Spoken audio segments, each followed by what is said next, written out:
नमस्कार दोस्तों, knowledge 360 channel पर आपका स्वागत है। मैं प्रीतेश कुमार जेआईबी सीरीज के नए लेक्चर में आपका स्वागत करता हूं। जो लोग मेरे चैनल से नए जुड़े हुए हैं वह मेरा इंट्रोडक्शन यहाँ पढ़ सकते हैं। आज की इस सीरीज में हम बात करेंगे different types of loan securities and charges part 3। Different types of loan securities and charges जो लेक्चर है इसका पार्ट 3 है यह। इस लेक्चर में हम बात करेंगे मॉर्गेज के बारे में, राइट ऑफ सेट ऑफ के बारे में, राइट ऑफ एप्रोप्रिएशन के बारे में। ये तीनों के बारे में हम इसमें बात करेंगे और इससे रिलेटेड जो भी इंपॉर्टेंट पॉइंट्स है जेआईबी के लिए उनके बारे में हम डिस्कस करेंगे।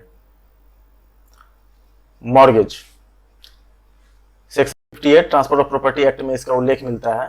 ठीक है, mortgage means transfer of right in immovable property by borrower in favour of bank to secure the loan.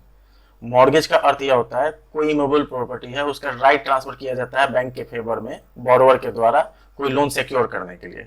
Loan को सिक्योर करने के लिए यानी कोई आप लोन लेते हैं उसको अगर सिक्योर करने के लिए कोई व्यक्ति अपना घर या अपना जमीन जो इमूवेबल प्रॉपर्टी होता है उसको अगर गिरवी रखता है बैंक के फेवर में तो इसी को मॉर्गेज कहते हैं हम।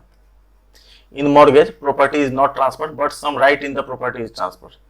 मॉर्गेज में प्रॉपर्टी जो है ट्रांसफर नहीं किया जाता है, यानी प्रॉपर्टी का सारा राइट ट्रांसफर नहीं किया जाता है बल्कि उसके कुछ राइट जो है बैंक के फेवर में ट्रांसफर कर दिए जाते हैं।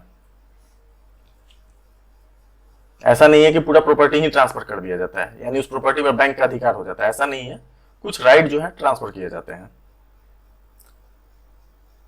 Types of mortgage: simple mortgage, mortgage by conditional sale, usufructuary mortgage, English mortgage, equitable mortgage, anomalous mortgage. यह 6 टाइप होते हैं मॉर्गेज के। Simple mortgage, mortgage by conditional sale, usufructuary mortgage, English mortgage, equitable mortgage and anomalous mortgage. यह 6 type होते हैं mortgage के। Method to create mortgage, mortgage कैसे create किया जा सकता है? तो एक मेथड है थ्रू मॉर्गेज डीड, यानी मॉर्गेज डीड साइन करके। मॉर्गेज डीड का अर्थ क्या होता है? कोई मॉर्गेज एग्रीमेंट साइन करके। डीड एक एग्रीमेंट टाइप का पेपर होता है, डीड एक पेपर होता है, उसे साइन करके हम मॉर्गेज क्रिएट करते हैं। All mortgages are created through mortgage deed except equitable mortgage. Equitable mortgage को छोड़ के जितने भी मॉर्गेज हैं वो मॉर्गेज डीड द्वारा ही क्रिएट किए जाते हैं। इक्विटेबल मॉर्गेज आगे हम देखते हैं क्या होता है। मॉर्गेज डीड सिंपल एक एग्रीमेंट होता है बोरोवर और बैंक के बीच में, एक पेपर फॉर्म एग्रीमेंट होता है जिसमें हम बोलते हैं कि भाई यह इमूवेबल प्रॉपर्टीज है जो बैंक के फेवर में लोन के रिपेमेंट तक गिरवी रखी जाती है। यही मॉर्गेज डीड है, इसको साइन करके बोरोवर दे देता है बैंक को। तो यह एक मॉर्गेज क्रिएट करने का एक मेथड हुआ। और एक है इक्विटेबल मॉर्गेज जो हम आगे देखते हैं। If value of mortgage deed is more than 100 it requires registration with sub registrar within 4 months. अगर मॉर्गेज डीड का वैल्यू और 100 रुपए से अधिक है तो इसका रजिस्ट्रेशन कराना होता है सब रजिस्ट्रार के पास 4 महीने के अंदर। The time can be extended by सब रजिस्ट्रार बाय 4 मंथ्स मोर। सब रजिस्ट्रार अगर चाहे, अगर 4 महीने के अंदर आप नहीं करा पाए रजिस्ट्रेशन तो सब रजिस्ट्रार चाहे तो 4 महीने का टाइम और दे सकता है। क्रिएशन ऑफ इक्विटेबल मॉर्गेज, यह देखिए, it is created by deposit of property title deed with the bank branch located at presidential town and towns notified by state government. Equitable mortgage एक ऐसा मॉर्गेज होता है इसमें बोरोवर जो है अपने जमीन का पेपर या अपने घर का पेपर जो है बैंक के पास गिरवी रख देता है, या पेपर ही जाके बैंक के पास गिरवी रख देता है।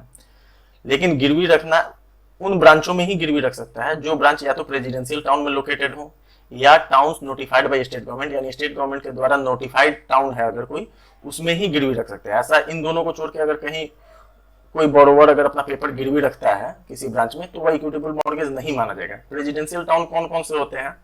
तो जो भी प्रेसिडेंसी टाउन थे ब्रिटिश जमाने में, जैसे चेन्नई, कोलकाता और मुंबई, इन्हें प्रेसिडेंशियल टाउन माना जाता है। उसी प्रकार से स्टेट गवर्नमेंट समय समय पर टाउन नोटिफाई करती है। उन नोटिफाइड टाउन में अगर कोई ब्रांच है और उसमें अगर कोई पेपर जमा करता है कोई लोन लेने के लिए, मॉर्गेज कराता है, तो वहां पे हम इक्विटेबल मॉर्गेज कर सकते हैं। To create equitable mortgage, title deeds can be accepted within the branch or outside the branch located in presidential town or notified town. Presidential town या notified town में अगर कोई ब्रांच लोकेटेड है तो equitable mortgage करने के लिए title deed जो होगा, जो बोरोवर देगा जमीन का या घर का, उसे या तो ब्रांच के अंदर एक्सेप्ट किया जा सकता है या ब्रांच के बाहर एक्सेप्ट किया जा सकता है। दोनों में किसी जगह एक्सेप्ट किया जा सकता है, लेकिन वह होना चाहिए कहाँ, प्रेसिडेंशियल टाउन या नोटिफाइड टाउन में ही। Limitation period in case of mortgage, against mortgage property limitation period जो होता है 12 ईयर का होता है। मॉर्गेज प्रॉपर्टी के अगेंस्ट जो लिमिटेशन पीरियड होता है वह 12 ईयर का होता है। अगेंस्ट मॉर्गेजर, जो मॉर्गेजर होता है उसके अगेंस्ट जो है जो लिमिटेशन पीरियड होता है 3 ईयर्स का होता है। जो अपना प्रॉपर्टी मॉर्गेज कराता है उसके अगेंस्ट जो लिमिटेशन क्या होता है, 3 ईयर्स का होता है। Right of redemption, it is right of borrower to get mortgage cancelled on repayment of loan. Right of redemption एक ऐसा राइट है बोरोवर का जिसमें रिपेमेंट ऑफ, अगर वह पूरा लोन को रिपे कर देता है तो वह अपना मॉर्गेज कैंसिल करा लेता है। यानी अपना मॉर्गेज कैंसिल कराने का, रिपेमेंट ऑफ लोन पर अपना मॉर्गेज कैंसिल कराने का जो अधिकार होता है बोरोवर का, उसे हम राइट ऑफ रिडेम्पशन कहते हैं। राइट ऑफ फोरक्लोजर, यह बैंक का एक राइट होता है। It is right of the bank to get permanent stay on right of redemption as a result of borrower can't use right of redemption. यह bank का एक राइट होता है। कौन सा राइट, तो यह किसी भी राइट ऑफ बोरोवर का कोई राइट ऑफ रिडेम्पशन है उस पर परमानेंट स्टे लगवा सकता है। यह राइट ऑफ फोरक्लोजर कहलाता है, जो एक बैंक का राइट होता है, जिसके फलस्वरूप बोरोवर जो है अपने राइट ऑफ रिडेम्पशन का जो राइट होता है, रिडेम्पशन का जो राइट होता है उसको यूज नहीं कर पाता है।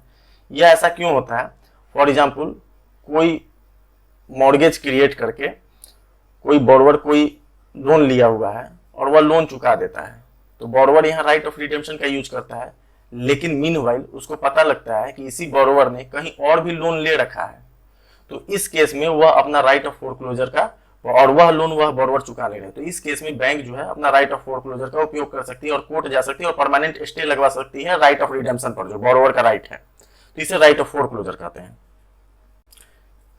यूसुफ्रक्चुअरी मॉर्गेज, यूसुफ्रक्चुअरी मॉर्गेज का जो फीचर है वह देख लीजिए, जनरली क्वेश्चन इससे पूछे जाते हैं।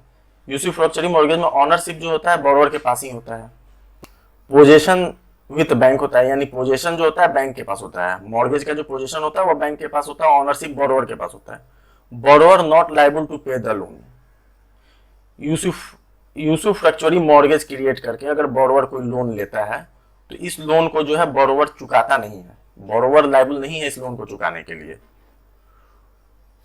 प्रॉपर्टी कांट बी सोल्ड, ना ही प्रॉपर्टी जो है बैंक बेच सकता है अपने लोन को चुकाने के लिए, प्रॉपर्टी बैंक बेचेगा भी नहीं। तो भाई लोन की रिकवरी कहां से होगी, जो बोरोवर ने लोन लिया है, तो loan recovery from income of that property, यानी जो प्रॉपर्टी यूसुफ्रक्चुअरी मॉर्गेज कराया गया है उस प्रॉपर्टी का जो रेंट आएगा या उस प्रॉपर्टी से जो भी इनकम आएगा उस प्रॉपर्टी का यूज करके, उस इनकम का प्रयोग करके यह लोन चुकाया जाएगा। यानी बैंक ना ही वो प्रॉपर्टी बेच सकती है, ना ही बोरोवर लायबल है लोन को पे करने के लिए। तो लोन का प्रीपेमेंट कहां से होगा, तो जो प्रॉपर्टी है उसके द्वारा अगर इनकम कोई जनरेट होता है, जैसे रेंट होता है या कोई अदर इनकम होता है, तो उसका प्रयोग करके लोन का रिपेमेंट होगा।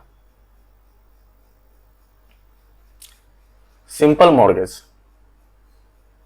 इन simple mortgage no property is delivered to the mortgagee. Simple mortgage में कोई प्रॉपर्टी जो है मॉर्गेजी यानी बैंक को डिलीवर नहीं किया जाता है। The mortgagor makes himself personally liable for payment of डेब्ट एंड लोन। मॉर्गेजर जो होता है यानी जो बोरोवर होता है खुद अपने आप को पर्सनली लायबल बनाता है डेट जो लोन लिया होता है उसके पेमेंट के लिए। If the mortgagor does not repay the amount then mortgagee can not liquidate और sell property without the consent of the court. अगर मॉर्गेजर अमाउंट जो है लोन का जो रिपेमेंट नहीं करता है तो मॉर्गेजी बिना कोर्ट के कंसेंट के उस प्रॉपर्टी को सेल नहीं कर सकता है, यानी इसमें कोर्ट का कंसेंट जरूरी है। Mortgagee needs to apply to the court for consent to sell property in order to recover mortgagee money. Mortgagee यानी जो बैंक है वह अगर अपना लोन रिपे कराना चाहता है प्रॉपर्टी को सेल करके, तो उसके लिए उसे कोर्ट में अप्लाई करना होता है, कोर्ट के कंसेंट के लिए। कोर्ट जब कहेगा तो ही मॉर्गेजी जो है उसको सेल करेगा और अपने लोन का रिपेमेंट करेगा। Therefore, the money can be recovered by money decree। जो कोर्ट के द्वारा इस प्रावधान के तहत जो डिक्री दिया जाता है उसे मनी डिक्री कहते हैं। यानी मॉर्गेजी जो है अपना मनी रिकवर करेगा, कैसे, मनी डिक्री पाके ही करेगा, यानी कोर्ट का कंसेंट पाएगा, उसके बाद ही वह अपना लोन रिपे कर पाएगा, यानी अपना लोन का भरपाया कर पाएगा। English mortgage, an English mortgage transaction is a proper sale. English mortgage transaction जो है एक प्रॉपर सेल है, ये खरीद बिक्री का एक ट्रांजेक्शन है, where mortgagor transfer the property to lender under a binding commitment that upon repayment of money to lender on a fixed date, the lender will retransfer the property to the mortgager। इस case में mortgagor जो होता है यानी जो borrower होता है वह प्रॉपर्टी लेंडर को ट्रांसफर करता है, यानी जो कर्ज देने वाला होता है उसको प्रॉपर्टी ट्रांसफर करता है एक बाइंडिंग कमिटमेंट के तहत, जिसमें यह लिखा रहता है कि upon repayment of the money, यानी पूरा लोन का रिपे जब कर दिया जाएगा तो यह लेंडर जो है फिर से इस प्रॉपर्टी को रीट्रांसफर करेगा किसको, मॉर्गेजर को, यानी बोरोवर को फिर से ट्रांसफर कर देगा, बोरोवर को फिर से ट्रांसफर कर देगा, यानी लोन का रिपेमेंट आ जाएगा तो उसके बाद फिर से लेंडर को रीट्रांसफर करना पड़ेगा मॉर्गेजर को वह प्रॉपर्टी। इसी को इंग्लिश मॉर्गेज कहते हैं। Mortgage by conditional sale, mortgagor defaults in payment of mortgage money on a certain date. अगर बोरोवर जो है किसी पार्टिकुलर डेट को, जो पार्टिकुलर डेट तय किया गया होगा उस डेट को अगर अपने लोन का रिपेमेंट नहीं कर पाता है तो मॉर्गेजी यानी बैंक जो है उस मॉर्गेज प्रॉपर्टी का, जो मॉर्गेज बाय कंडीशनल सेल के तहत हुआ रहता है, उस मॉर्गेज प्रॉपर्टी को बेचने का कवायद करना शुरू कर देता है, बेचने का जो प्रक्रिया है वह शुरू कर देता है। लेकिन as soon as payment is made by the mortgagor the sale shall become void. लेकिन जैसे ही मॉर्गेजर के द्वारा जो है पेमेंट कर दिया जाता है तो जो सेल वह किया रहता है मॉर्गेजी वह वॉइड हो जाता है, वह खत्म हो जाता है। On the payment of money by mortgagor the property is transferred and such a transaction is called mortgage by conditional cell. और जो मॉर्गेजर के द्वारा जब पूरा पैसा जमा कर दिया जाता है तो इस केस में प्रॉपर्टी जो है ट्रांसफर कर दिया जाता है फिर मॉर्गेजर को, और ऐसे ट्रांजेक्शन को मॉर्गेज बाय कंडीशनल सेल कहते हैं, ऐसे ट्रांजेक्शन को मॉर्गेज बाय कंडीशनल सेल कहते हैं। Anomalous mortgage, A mortgage which is not any one of the mortgages mentioned above is called an anomalous mortgage. यानी ऊपर जो भी मॉर्गेज के बारे में बताया गया है इस प्रकार का अगर कोई मॉर्गेज नहीं है, किसी दूसरे टाइप का मॉर्गेज है, तो उसको हम एनोमलस मॉर्गेज कहते हैं। Right of set of, right of set of banker का एक राइट होता है जिसमें बैंक अपने लोन का रिकवरी उसके बोरोवर के डिपॉजिट अकाउंट से कर सकता है या कोई भी अकाउंट जिसमें क्रेडिट में बैलेंस पड़ा रहता है उसमें वह इस राइट का प्रयोग कर सकता है बैंकर। जैसे हम अपने डे टू डे बैंकिंग में हम देखते हैं कि किसी का कोई लोन में इरेगुलरिटी आ गया है, यानी लोन का इरेगुलर अमाउंट हमको रिकवर करना होता है, तो हम उसके डिपॉजिट अकाउंट से काट के हम अपने लोन जो बोरोवर के लोन अकाउंट में हम डाल देते हैं। इसी को right of set of simple language में हम कहते हैं। It is not defined by law, यह जो है लॉ के द्वारा डिफाइन नहीं किया गया है, लॉ में इसका कहीं कोई उल्लेख नहीं मिलता है। Set off is a procedure to adjust loan account from deposit account of the borrower. Set off जो है एक प्रोसीड्योर है लोन अकाउंट को एडजस्ट करना, किससे, तो बोरोवर के डिपॉजिट अकाउंट से लोन अकाउंट को एडजस्ट करना ही जो है सेट ऑफ कहलाता है।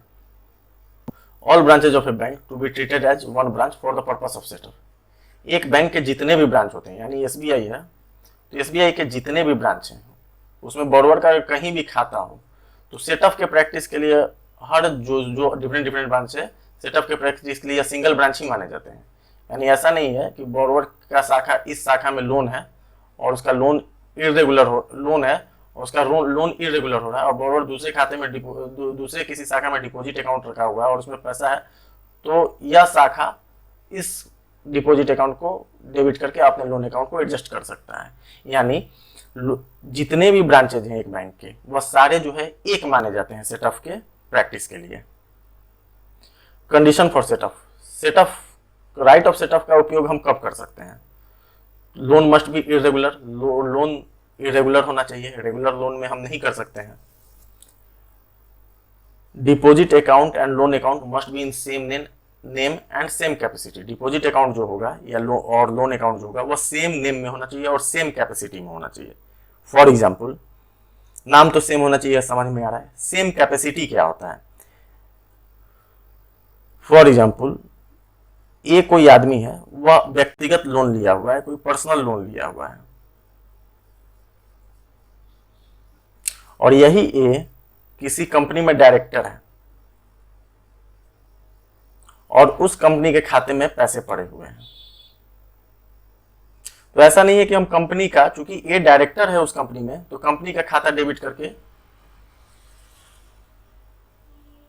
इसके इरेगुलर लोन अकाउंट को क्रेडिट कर दें, ऐसा नहीं, क्योंकि यहाँ पे जो कैपेसिटी या पर्सनल कैपेसिटी में है और यहाँ पे एज ए डायरेक्टर के कैपेसिटी में कैपेसिटी अंतर है, सेम कैपेसिटी में नहीं है।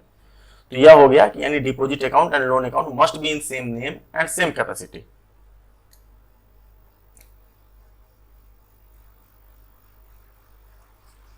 On deposit account of a guarantor, setup can be use after giving notice to the guarantor. अगर गारंटर के खाते में बैलेंस है और आपको सेटअप प्रैक्टिस करना है तो आप यूं ही नहीं सेटअप प्रैक्टिस कर दीजिएगा डायरेक्ट, जैसे बोरोवर के खाते से करते हैं। आपको इसके पहले गारंटर को एक नोटिस देना पड़ेगा, नोटिस देने के बाद ही आप सेटअप प्रैक्टिस कर सकते हैं। Setup in case of FD, FD अगर है यानी बोरोवर के नाम पर एफडी है तो सेटअप कैसे, हम सेटअप का राइट हम कैसे उपयोग करेंगे। FD which has matured, FD जो मैच्योर हो चुका है, तो setup can be used any time. Setup जो है हम राइट ऑफ सेटअप यूज कर सकते हैं एज नॉर्मल। अगर एफडी मैच्योर कर गया है कोई बात नहीं, राइट ऑफ सेटअप यूज कर दीजिए। अनमैच्योर्ड एफडी, अगर एफडी अनमैच्योर्ड है तो setup can be used on maturity only. तो इस केस में सेटअप जो है, राइट ऑफ सेटअप जो है हम मैच्योरिटी पर ही यूज करेंगे, लेकिन एक कंडीशन है, if FD has not matured and loan has to be adjusted, notice will be given to borrower as per section 60 of Indian Contract Act to cancel the FD to adjust the loan। अगर FD mature नहीं है और हमको loan adjust करना है तो इस case में FD मैच्योर नहीं है, हमें लोन एडजस्ट करना है, बैंकर को लोन एडजस्ट करना है, तो इस केस में बोरोवर को इंडियन कॉन्ट्रैक्ट एक्ट सेक्शन 60 के तहत एक हम नोटिस भेजेंगे और उनके FD को कैंसिल कराने के लिए। यानी बोरोवर को हम एक नोटिस भेजेंगे कि भाई अपना आप एफडी कैंसिल कराइए और लोन को एडजस्ट कीजिए।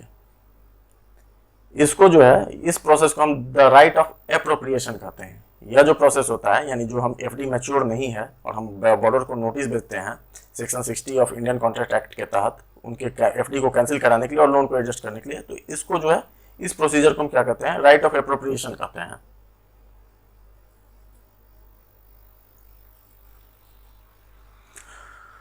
दोस्तों अगला लेक्चर जो होगा डॉक्यूमेंटेशन पर होगा। Thank you very much.